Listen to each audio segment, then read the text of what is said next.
listening to the Hammer and Nigel Show. We are rolling on a Tuesday. It's the Hammer and Nigel Show. I'm Jason Hammer. Big Nigel is out. Jerry Lopez is in. Special in-studio guest, Andrew Ireland. He is running for the open Republican primary seat, Indiana House, District number 90. Andrew, how are you? I'm doing well. Thanks for having me on. Now, for those who might not be privy to what these district numbers mean, what area, what part of town is that? So it's the southeastern corner of Marion County. It's basically all of Franklin Township and the eastern part of Perry Township. Does that include Beech Grove? Just outside of it. Okay. Because I thought you would be the guy that could finally get my statue done, but we'll have to find another person to do that later. All right. So the seat that you're running for is open right now because I believe the incumbent is challenging for another seat himself. So this is a wide open primary. Why did you decide to get in the mix? Well, I'll tell you, I've always been civically minded. In 2016, I worked for Ted Cruz, and then I went to law school. How was it like working for Ted? It was great. Ted is an awesome guy. You get so many Republicans in Washington that say all these things and they never do it. Ted's one of the few that actually do what they say they're going to do, and that's why I loved working for him. Is it like always on, or is there like a cool, another side of Ted? Because we always see him on these highlights and snippets on social media, and he's bringing the heat, and he's Mr. Constitutional Attorney, right? Nobody does it better than Ted Cruz does, at least in Washington. Is there a side of Ted where he's just like, damn, did you watch Caitlin Clark last night?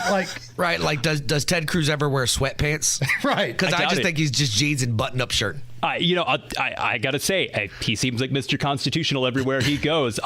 Somebody told me once that he has actually memorized the U.S. Constitution. He can recite it from memory, which is... I believe that. It's impressive. All right, so you are running for a seat at the General Assembly, the Indiana State House. I'm just going to be flat out honest with you. The debates that I've watched for governor, the gubernatorial debates, when taxes have came up, I've not been a fan of anybody's answer, specifically the gas tax. Everybody on stage at those debates was kind of wishy-washy when it comes to the gas tax, and I'm old enough to understand that means nothing's going to happen to it. What would you do about taxes? Where would your votes go? What do you think? Well, sure. Specifically on the gas tax, I mean, the whole point was to bring in more revenue to take care of our roads. But obviously, that's not happening. So why am I paying more to not see any progress, particularly here in Marion County? Our roads are some of the worst in the world. We've got to get that under control. And I don't think it's a money problem. It's a personnel problem at the end of the day. And all you have to do is look at Johnson County, look at Hamilton County, any of the other counties here in the donut. Their roads are much, much better than here in town. So we've got to change that. And then, really one of the things that I hear, and I've knocked a lot of doors in the last few months, but property taxes are out of control. And the assessments, 13% up year over year.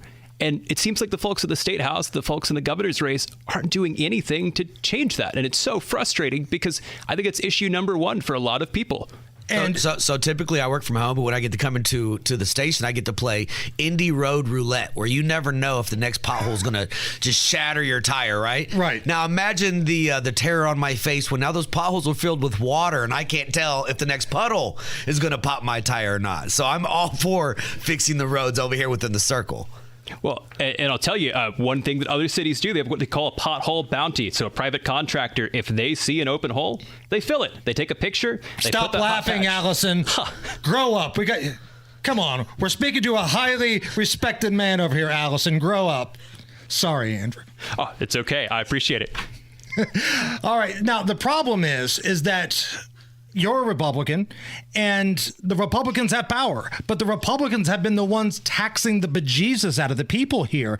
Do you feel confident? And again, I know this isn't your first rodeo. You were the deputy attorney general of the state of Indiana, but do you feel confident going up to some folks that maybe have been there longer than you, more experience, even though they're Republicans, and going, what's going on with the taxes? Why are you doing this to the people? We're supposed to be the party of limited government, low taxes. Indiana's being ran by Republicans, but it's governed like it's blue. Ain't that the truth? Yeah, no, I'm definitely the right man for the job. One, I spent a lot of time in court.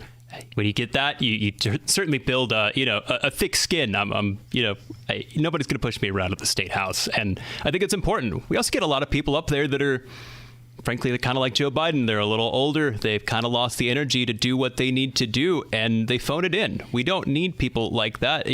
So I'm a big supporter of term limits, for example, is you go in, you put in your time, particularly when you're young, when you've got the energy and the skills to get something done, and then you go home. You're not meant to be there for life. It's not a retirement program. One of the biggest things for me as a parent is school choice, right? So school choice and being able to have a little bit of overseeing what my kid is being taught in public schools, right? So when people talk about book banning and stuff, we're really talking about just books that are at an inappropriate age level, right? I don't need my 6-year-old daughter coming home with books that have quote unquote pornography or anything like that. As well as I think that if a kid is willing to get their own transportation or however they do it, a kid should be able to go. I live in Hamilton County. We have some of the best schools. There's no reason that just because you live on the quote unquote wrong side of 96th Street that you should be forced to go to a certain school. So, how do you feel about either one of those things? Well, I agree. And you will not find a bigger supporter for school choice than me because I'm a product of it. I went to one of Indiana's first charter schools in high school. I would have never gone to college, to law school, to do any of the things that I've done if it wasn't for that. So I'm a strong believer in it because I've actually seen the results of it. I am the product of it. And we have to continue to open up opportunities for kids, regardless of where they live, regardless of their economic background, to actually succeed. And that starts with giving them a choice. Andrew Ireland is our guest. He is running for the District 90 House seat. I've seen firsthand a Republican run for office in central Indiana that turned his back on law-abiding gun owners. Where do you stand on the Second Amendment? Strong Second Amendment guy. I had a great honor and privilege as the Deputy Attorney General of fighting for Second Amendment rights. Certainly not going to change that at the State House. And it's so sad to see is we even have local leaders on both sides of the aisle that are really quick to ask, we've got to take our guns away. But then they're so shy about actually enforcing the laws we already have when people commit offenses with guns. We don't need any more what they call gun control. We need to go and control the criminals we have out on the streets. Okay, and that brings us to the last thing I want to bring up here.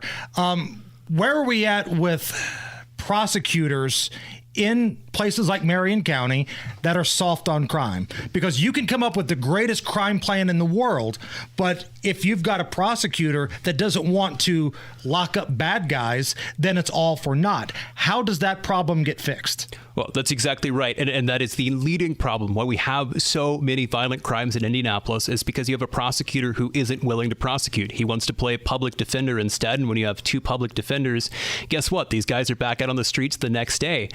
Really, it starts by making sure we have the tools to get rid of guys like that. If you look at states like Florida, they do. You could go and fire a local prosecutor if he doesn't live up to his oath. We should have the same thing in Indiana. And I'll tell you, day one, that's one of the first bills I want to work on, is making sure we have the tools in Indiana to get rid of guys like Ryan Mears who put the violent criminals back out on our streets. And I love hearing that. I do. Hey, I'm willing to move to vote, man, right? But it is kind of a slippery slope, right? Because as much as this guy is a total zero, he got 60% of the vote. So you got to find that balance of, okay, am I going to tick off, the entire city? This guy that got 60% of the vote, even though he's incompetent, we're going to try to kick him out. How do you think that's going to go over? Well, see, I don't care if he's a Democrat, a Republican, independent, socialist. If he enforces the law and does his job, that's just fine. I always prefer a Republican. We didn't have these conversations when Terry Curry was there. Now, Terry Curry was a Democrat, right? Our politics probably didn't align, but crime was crime to Terry Curry. Bad guys got treated like they were bad guys. That's not the case anymore. That's right. Now you have a guy who puts out blanket policies of certain offenses I will not prosecute. It's not his job to choose and pick what parts of the law he likes and doesn't. It's his job to prosecute and enforce the laws. He took an oath when he, became an office holder, and the same type of oath that I took when I served as a Deputy Attorney General for the state of Indiana. And that's to enforce and defend our laws. If he wants to play lawmaker, he should get in the race and run for State House himself. Well, Andrew, if you win this thing and you get the opportunity to move forward with that plan for prosecutors, come back on the show and let's talk about that, because I'm here for it. But in the meantime, how can people find more information about you? Yeah, I'd invite everybody to come check us out at IrelandForIndiana.com. We need your help. We need your support. It's a big race coming up on May the 7th. And of course, make sure to vote. Andrew Ireland, thank you so much for coming in, man. We appreciate it. Thank you. It's the Hammer and Nigel Show. Want more